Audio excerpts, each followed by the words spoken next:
اعوذ باللہ من الشیطان الرجیم، بسم اللہ الرحمن الرحیم۔ آج کے ہمارے لیکچر میں ہم بات کریں گے حدیث کی حجیت کے بارے میں، اور یہ ثابت کریں گے کہ قرآن مجید کے بعد شریعت اسلامیہ کا دوسرا بڑا ماخذ، دوسرا بڑا رستہ شرعی احکام معلوم کرنے کا حدیث ہے۔ اور تمام علماء اکرام جو ہیں، جو ہمارے گزر چکے ہیں، اور جتنے بھی ائمہ اکرام ہیں، مجتہدین ہیں، سب جو ہے ان کا اس بات پہ اتفاق رہا ہے، اور ان سب نے متفقہ طور پر شریعت اسلامیہ کے احکام معلوم کرنے کے لیے ہمیں نبی کریم صلی اللہ علیہ وآلہ وسلم کی حدیث کی طرف رجوع کرنے کا کہا ہے، اور اس بارے میں کسی نے بھی اس بارے میں اختلاف نہیں کیا ہے۔ ہمارے آج کے دور میں دین کے خلاف بہت زیادہ فتنے ہر طرف اٹھتے ہی رہے ہیں۔ ان میں سے ایک فتنہ انکار حدیث کا بھی تھا۔ ان منکرین حدیث جو تھے وہ ان کا کہنا یہ تھا کہ قرآن مجید کے بعد کسی بھی چیز سے کتاب اللہ کی دین کو سمجھنا جو ہے وہ ضروری نہیں ہے، یعنی صرف کتاب اللہ ہی ہمیں دینی احکام کو سمجھانے کے لیے کافی ہے۔ حالانکہ ایک بہت بڑی غلط فہمی ہے، یہ بہت بڑا مغالطہ ہے جو انہوں نے ہمارے جدید تعلیم یافتہ طبقے کو ایک مغالطے میں مبتلا کر کے اسلامی شریعت کے اصولوں کو اس کی جڑیں اکھاڑنے کی کوشش کی ہے۔ حقیقت اس سے بالکل برعکس ہے۔ حقیقت یہ ہے کہ قرآن مجید کو سمجھنے کے لیے کئی چیزوں کی ضرورت پڑتی ہے، جیسے علم لغت ہوگی، صرفی اور نحوی قواعد ہو گئے، عربی زبان کا انداز و بیان ہو گیا، اور انہی علوم میں ایک علم حدیث بھی ہے جس کو سیکھے بغیر، جس سے ہم مدد طلب کیے بغیر دینی احکام جو ہیں، شرعی احکام جو ہیں وہ معلوم نہیں کر سکتے۔ تو اس سے مراد کیا ہوا کہ شریعت اسلامیہ کا ماخذ جو ہے وہ حدیث ہے۔ دوسری بات یہ کہ حدیث جو ہے وہ قرآن مجید کی تفسیر ہے، قرآن مجید سے الگ نہیں ہے حدیث، بلکہ یہ قرآن مجید کے احکام اور اس کی تشریح اور تفسیر ہے۔ اس کی ہم 3 مثالیں بیان کریں گے، مثالوں کے ذریعے سمجھاؤں گی کہ کس طرح سے حدیث جو ہے وہ قرآن مجید کی تشریح اور تفسیر ہے۔ جیسے قرآن مجید میں 100 سے زائد مقام پر نماز پڑھنے کا ہمیں حکم دیا گیا ہے، مگر جب تک ہم نبی کریم صلی اللہ علیہ وآلہ وسلم کا جو عمل ہے اس کی طرف نہیں دیکھتے، تب تک ہم نماز کا طریقہ جو ہے وہ نہیں اخذ کر سکتے۔ یعنی کہ جو طریقہ آپ صلی اللہ علیہ وآلہ وسلم نے مسلمانوں کے سامنے بیان کیا، وہی ہم جو ہے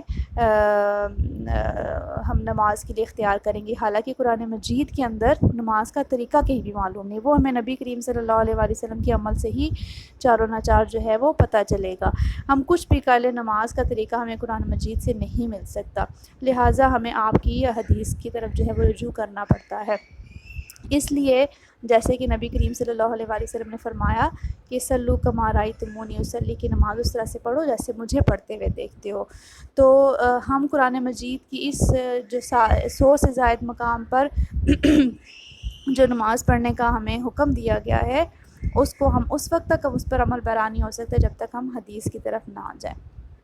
اس کے علاوہ دوسرا ہم نے سورہ آل عمران کی آیت نمبر 97 میں جو اسلام کا 5واں رکن ہے حج، اس کے متعلق ہمیں حکم دیا گیا ہے اور کہا گیا ہے کہ وَلِلَّهِ عَلَى النَّاسِ حِجُّ الْبَيْتِ مَنِ اسْتَطَاعَ إِلَيْهِ سَبِيلًا، اور اللہ کی طرف سے لوگوں پر بیت اللہ کا حج فرض کیا گیا ہے جو شخص اس کو ادا کرنے کی استطاعت رکھتا ہو۔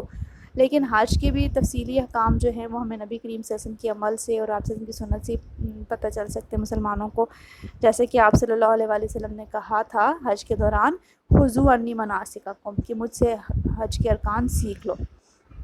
اسی طرح سے قرآن مجید میں جہاں نماز کا ذکر آیا وہاں پر زکوٰۃ کا بھی ذکر بار بار آیا۔ اب زکوٰۃ کب واجب ہوتی ہے، کون سے حالات میں زکوٰۃ فرض ہے، زکوٰۃ کا نصاب کتنا ہے، یہ ساری تفصیل ہمیں قرآن مجید میں نہیں ملتی، ہمیں سب سنت رسول سے ہی معلوم کرنی ہوتی ہیں۔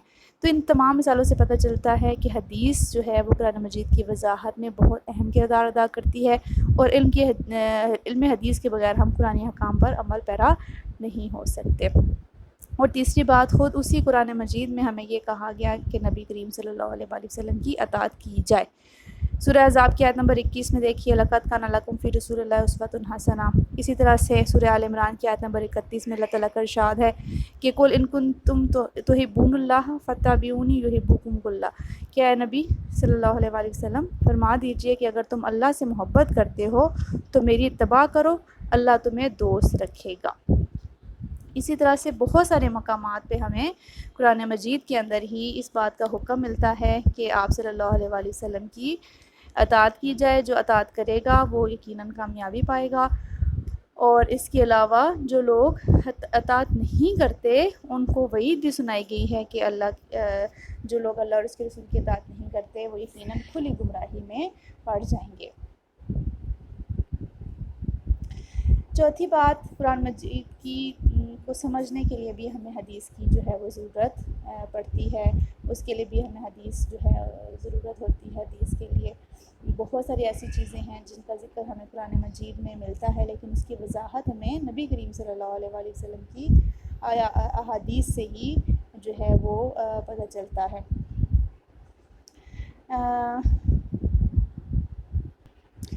قرآن مجید میں بہت ساری ایسی آیات ہیں جن کا مفہوم ہماری سمجھ میں نہیں آتا. جیسے قرآن مجید میں سورہ آل عمران کی آیت نمبر 7 میں اللہ تعالیٰ ارشاد فرماتے ہیں وَإِذْ يَعِدُكُمُ اللَّهُ إِحْدَى الطَّائِفَتَيْنِ أَنَّهَا لَكُمْ، اور جب اللہ تم سے وعدہ کر رہا تھا کہ دو جماعتوں میں سے ایک تمہارے قبضے میں آئے گی.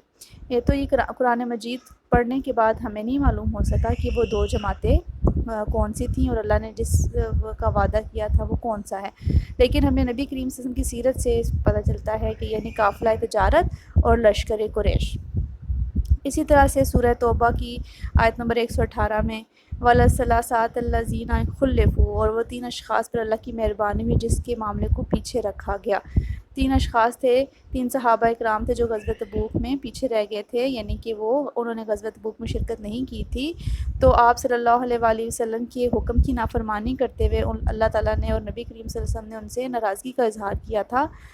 تو ان لوگوں نے شرمندگی کا اظہار کیا تھا. وہ بہت شرمندہ ہوئے تھے. وہ سستی اور کاہلی کی وجہ سے پیچھے رہ گئے تھے، جان بوجھ کر غزوہ تبوک میں شرکت نہیں کی تھی. تو اللہ تعالیٰ نے انہوں نے اللہ تعالیٰ سے توبہ کی تو اللہ تعالیٰ نے سورہ توبہ میں ان کی توبہ کو جو ہے وہ قبول فرمایا تھا. سورہ توبہ ان کی توبہ کی قبولیت کے لیے اتاری گئی تھی. تو یہاں ہمیں قرآن مجید میں کسی جگہ بھی اس کی وضاحت نہیں ملتی کہ وہ 3 کون اشخاص تھے. تو ہمیں حدیث سے اور آپ صلی اللہ علیہ وآلہ وسلم کی سنت اگر مطالعہ کرتے ہیں تو ہمیں پتہ چلتا ہے کہ ان سے مراد کون سے لوگ تھے. پھر 5ویں بات یہ کہ تعلیم حکمت جو ہے وہ ہمیں حدیث کے ذریعے ہی ملتی ہے. قرآن مجید کے علاوہ حدیث جو ہیں، احادیث جو ہیں، وہ آپ صلی اللہ علیہ وآلہ وسلم کے فرامین جو ہیں وہ حکمت سے بھرپور ہے، اور آپ صلی اللہ علیہ وآلہ وسلم ہمیں حکمت کی تعلیم دیتے ہیں. سورہ جمعہ کی آیت نمبر 2 میں نبی کریم صلی اللہ علیہ وسلم کے متعلق ارشاد ہوا تھا کہ اللہ وہی ذات ہے جس نے ان پڑھ لوگوں میں انہی میں سے ایک رسول بھیجا جو اللہ کی آیات انہیں پڑھ کر سناتا ہے اور ان کو پاک کرتا ہے اور انہیں کتاب و حکمت کی تعلیم دیتا ہے. اسی طرح سورہ احزاب کی آیت نمبر 34 میں ارشاد فرماتے ہیں کہ وَاذْكُرْنَا مَا يُتْلَىٰ فِي بُيُوتِكُنَّ مِنْ آیَاتِ اللَّهِ وَالْحِکْمَةِ، اور یاد کرو جو تمہارے گھروں میں اللہ کی آیات اور حکمت کی تلاوت کی جاتی ہے. ان دونوں آیات میں اور کئی دوسری آیات سے ہمیں پتہ چلتا ہے کہ نبی کریم صلی اللہ علیہ وآلہ وسلم کے فرائض نبوت میں شامل تھا. ایک یہ کہ آیات کی تلاوت کرنا، دوسرا یہ کتاب الہی کی تعلیم دینا، اور تیسرا حکمت کی تعلیم دینا. تو یہ یہاں سے صاف پتہ چلتا ہے کہ تینوں چیزیں الگ الگ ہیں. آیات کی تلاوت قرآن مجید کو سکھانا ہے، لیکن حکمت کی تعلیم آیات کی تلاوت سے الگ ہے، یعنی اس کی وضاحت ہے جو ہمیں تلاوت کے علاوہ آپ صلی اللہ علیہ وآلہ وسلم کی ارشادات سے اور جو آپ کے فرامین تھے انہی سے پتہ چل سکتا ہے.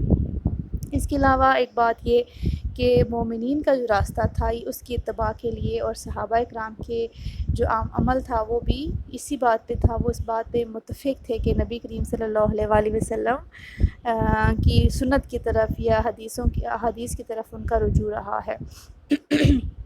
قرآن مجید میں ارشاد ہوتا ہے سورہ نساء کی آیت نمبر 115 کے اندر کہ جو شخص اللہ کی ہدایت کی واضح ہو جانے کے بعد رسول اللہ صلی اللہ علیہ وآلہ وسلم کی مخالفت کرے گا اور مومنوں کے راستے سے اللہ کسی راستے کی پیروی کرے گا تو ہم اسے اسی راستے کے حوالے کر دیں گے جس کا اس نے رخ کیا، اور اسے جہنم میں داخل کریں گے اور وہ بہت برا ٹھکانہ ہے.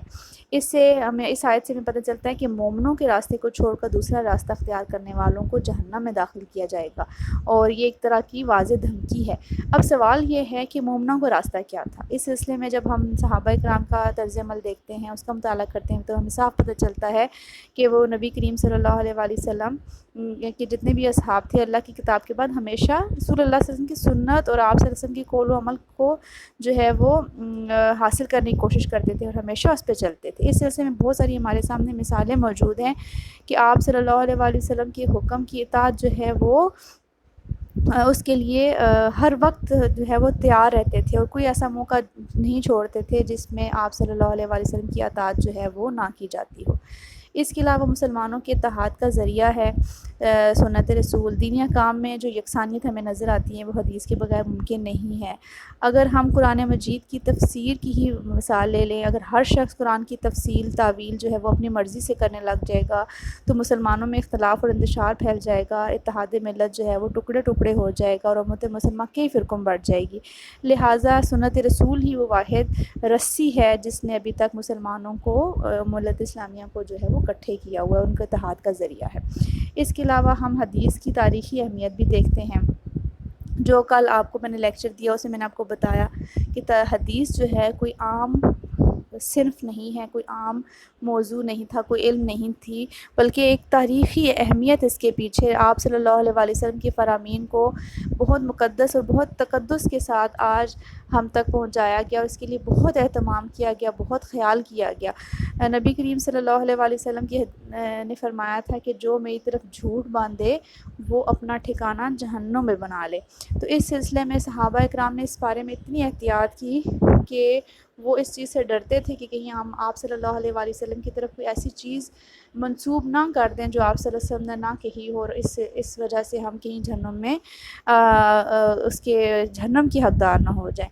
تو آپ کے صحابہ نے اور بعد کے لوگوں نے اس سلسلے میں بہت زیادہ اہتمام کیا۔ دینی مسائل اور احکام شریعت کے علاوہ ہمیں آپ صلی اللہ علیہ وآلہ وسلم کی آپ کی غزوات ہو گئے، آپ کی خصائل اور عادات مبارکہ ہوگی، آپ کی پسند ناپسند، آپ کے ازواج مطہرات کے ساتھ آپ کی طرز زندگی، ان کا طرز عمل، آپ صلی اللہ علیہ وسلم کی عام طرز زندگی، دوستوں دشمنوں کے ساتھ آپ کا رویہ، سب باتیں ہمیں حدیثوں سے ہی پتہ چلتا ہے۔